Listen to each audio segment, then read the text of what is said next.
So for our next session, we're going to be talking about empathy. So we've got a panel, and our panelists are Mordecai, Geoff Cottrill, and Michael Tennant from Curiosity Lab. Over to you. Hi, everyone.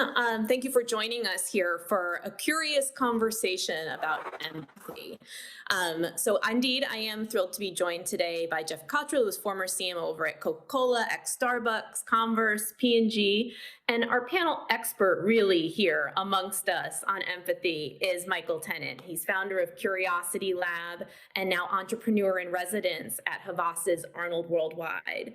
And we really kind of got here sort of organically. I am a fan of Michael's and a friend, and I gave him a big holler when Forbes announced that he was joining as entrepreneur in residence for empathy, and Forbes had quoted Geoff. So we connected some dots, and we're really excited to be here today to have this curious conversation. So we are in 3 different time zones. So good evening, good afternoon, and good morning.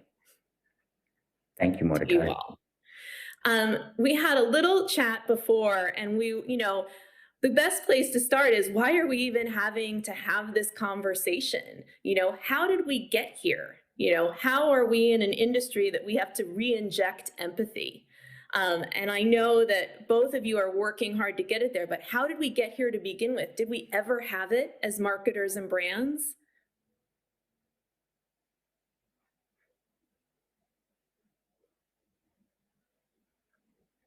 Well, can you hear Geoff? We're not hearing you, but go for it, Michael.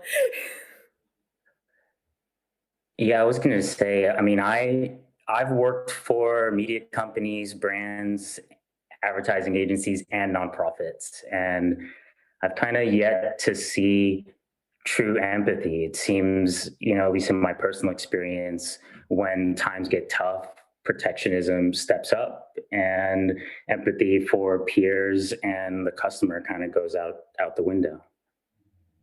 Yeah. I can hear you now, Geoff. Go for it. Yeah, I was going to say, I think it's, without trying to offend anyone, I think it's a bit pathetic that we marketing the industry is having a conversation about empathy when it's fundamentally our job as marketers to empathize with people. To empathize, to understand, to connect with consumers. And the fact that empathy is the new buzzword in marketing is just a bit surprising and a bit sad. It's a moment, I think, for all of us to stop and question ourselves. What are we doing here? What are we doing? Mm-hmm. And that really is, as you're doing now with Havas and Arnold, and then also overall with your clients, Michael, really it is, I'm of this belief that the intention you begin with from your staffing all the way through the creative work will be carried through. And I know that you are starting at that same sort of genesis point. Let's start at point A. So I'm kind of curious, where is the starting line of empathy in your work, and how are you finding it affect it maybe later on too? Yeah, I would say we even go a step further back to say, do you truly believe that you as an individual, you as a leader, wherever you sit within the organization, do you truly believe that you deserve empathy? Because if you can't truly have empathy for yourself within the organization, then it's really difficult for you to demand it for your peers or for your customers. So our work really starts from the inside out, teaching people how to identify their why and their purpose, and then to apply those same models to their teams, and then further to how their organization grows. Mm-hmm. And what would be an example of sort of, if I need to kind of check my empathy, I need to have a moment, because it's so true. I mean, especially as we've had this year on our own, if Diane von Furstenberg the other day said, if you're not loving yourself, you're having a bad time hanging out right now. Yeah. So it really, that's such an interesting starting line. Are there any tools that we could think of for that? Absolutely. We start with asking people if you have a clear understanding of your own values and your own mission. And then we present tools and processes for how you identify that. and how you can apply the same thinking to your team or even to the larger organization, or look at your values vis-a-vis or in proxy to the organization's values, and use that lens for how you do your work. So when we started with Arnold and Voss, we went straight to the executive leadership team and took them through 5 phases of empathy leadership, starting from the individual and working their way out to the universal. Yeah. So Geoff, on that side, you are a leader that's coming to the table saying, where's our empathy? So what are your starting lines for brand work? How do we get as brand leaders into this space?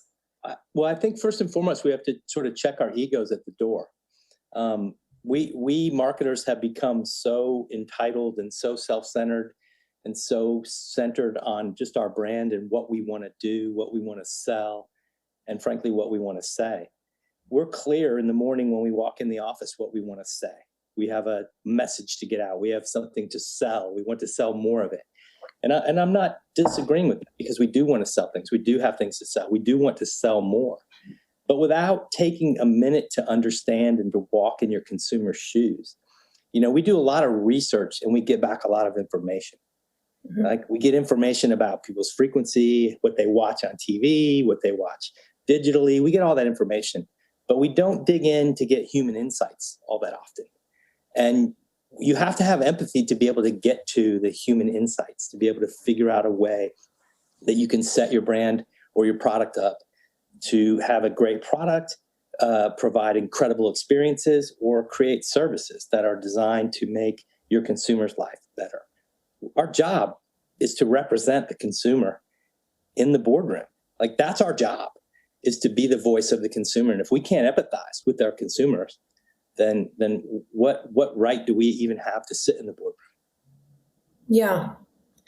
I mean, when we approach this, it's, am I thinking about the consumer? I think most people would sit in that boardroom and be like, of course I am. But, Lily Zhang wrote recently around all this DE&I messaging. She said it felt like a minefield for brands. The words were, support a social justice cause on social media, you get bashed for woke washing. Talk about your commitment to social justice more broadly, and you're criticized as insincere and inauthentic.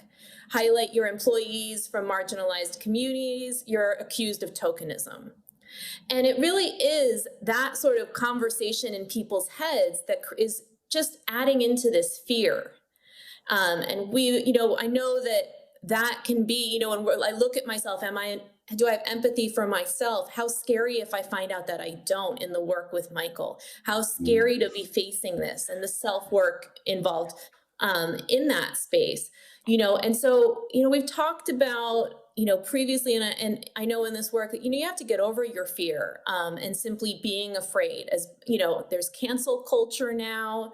I've talked a lot about, the solution to cancel culture being authenticity, accountability, and fallibility. So if I do this work with Michael and I find out that, I'm not as nice to myself as I'd like to be, so therefore I'm not going to really like the consumer at the end of the day, I need to allow that failure to play out.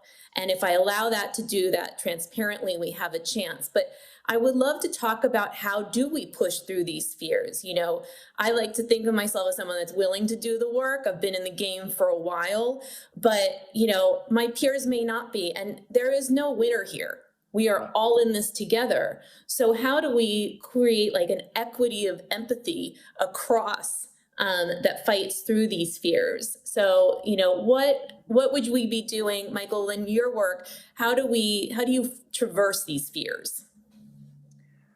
Well, for starters, I think what you just expressed, that's fairly universal. Most people are afraid of lowering their ego and seeming fallible. I think the other problem is that we're outcome focused versus being true to why we're doing and who we're doing it for. So when you jump all the way to the outcome because you're worried about failing, then you leave a lot of room in between for fear to step up. if you're grounded from the inside out from why you individually or your organization's doing it, then you can back up whatever cancel culture comes out from there. Furthermore, I think when we talk about fear, a lot of it has to do with balancing representation issues. And I think that ultimately, that's a really huge piece on the inside to fix that the numbers show. But if you can't start from why you're doing it, then you won't be able to confront the change that's necessary from the inside out. Yeah, and I think to build on what Michael just said, this idea of what your result, you're focused on the result. I often find myself in meetings where I will ask people, what's our goal here? And I'll often hear, oh, it's 5% growth. And I will often say, that's actually not a goal. That's a result. The result is 5% growth. Our goal is to understand our consumers and to serve them in meaningful ways. And that should be our goal every day when we get up and come to work, is to understand the people that we're trying to sell or connect with, to understand them and then to serve them in interesting ways. And then I'll address the thing on fear real quick. I use one of these notebooks, like I'm sure most of you use, to write down all of your notes and all of your meetings. Every time I open a new book, I turn to the last page and I write the words, "You're fired." Because as a marketer, you are almost 100% guaranteed at some point in your career, you're going to get fired. And the sooner that you embrace the fact that you will get fired, the sooner you can free yourself from your ego and really begin to listen and to really begin to go for it and get outside of yourself. So, embrace the fear. The fear can drive you. The fear can take you to amazing, interesting, and incredible places. But if you come to work every day afraid that you might get fired, well, then you're going to get fired a little faster than if you don't. Yeah. So really that operating, like if you're in a paralysis, like Lily Zhang is talking about, you're only hurting yourself. It's like showing up to a party and you can't hear what anyone is saying because you're so in your own head. And I think what's so great is that Michael starts with the Curiosity Lab and the work at Havas at that moment. Let's get in your head. Let's clear up your head before we get into even your humanity, because humanity is how we integrate with other people. And it is so important that we come at it from that space. I have done talks and articles a lot around, that I believe that anti-capitalism has a place in advertising.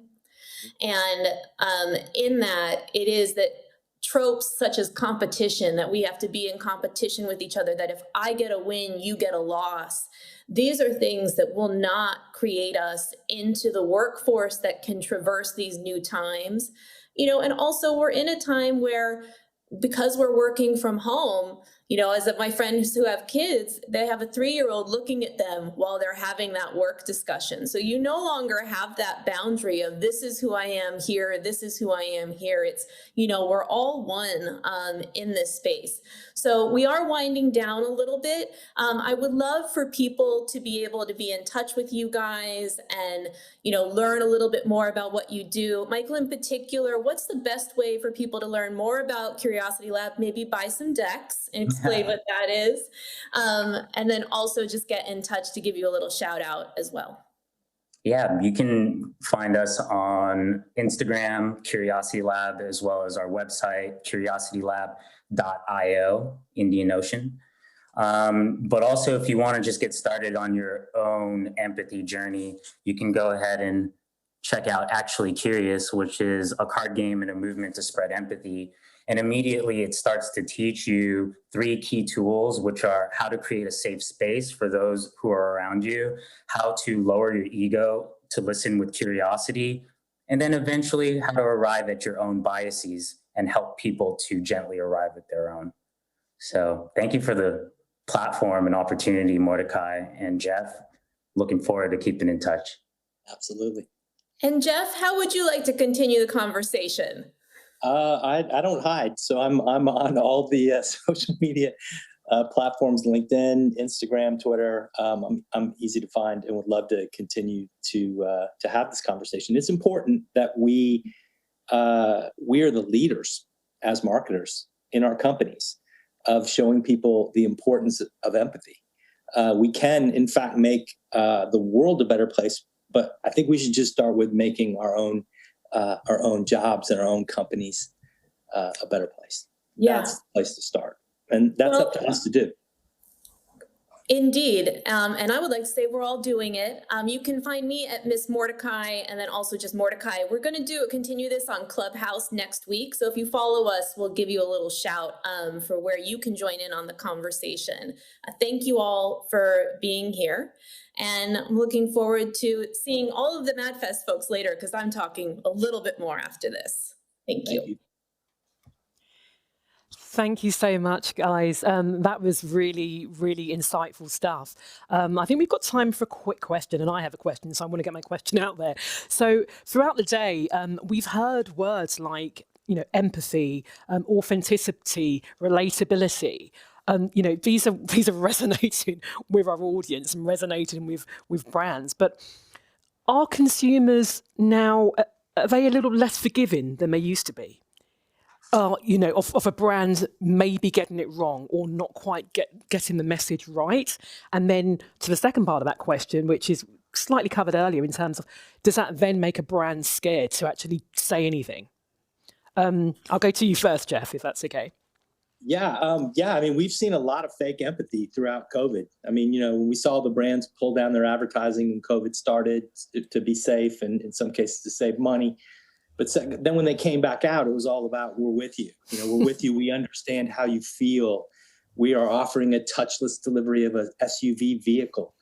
And we're with you all the way. And I'm like sitting there thinking, you're a car. You don't know how I feel. You're not in this with me. You don't know what I'm worried about. So I think a lot of fake empathy came out, and I think a lot of brands got called out for it. And I mean, I think it's funny. We treat things like empathy and authenticity as a technical thing that we have to do in marketing. It's an emotional and moral thing that we have to get back into marketing. Should brands be afraid? Yeah, if they're not authentic and they're not true and they're not transparent, yeah, they should be afraid in today's world. Absolutely, they should be afraid. Right. We've only got time for another quick answer. So, Michael, you were nodding there. What's your... Yeah, I'd say empathy is a process. It is a means, and it's not the messaging point. And when brands use it as a end, consumers see it and they smell it. Yeah, cool. Mordecai, I know we're speaking to you shortly, so I'll carry on the conversation there, and I'll see you guys on Clubhouse as well. Interested to discuss more. Thank you so much.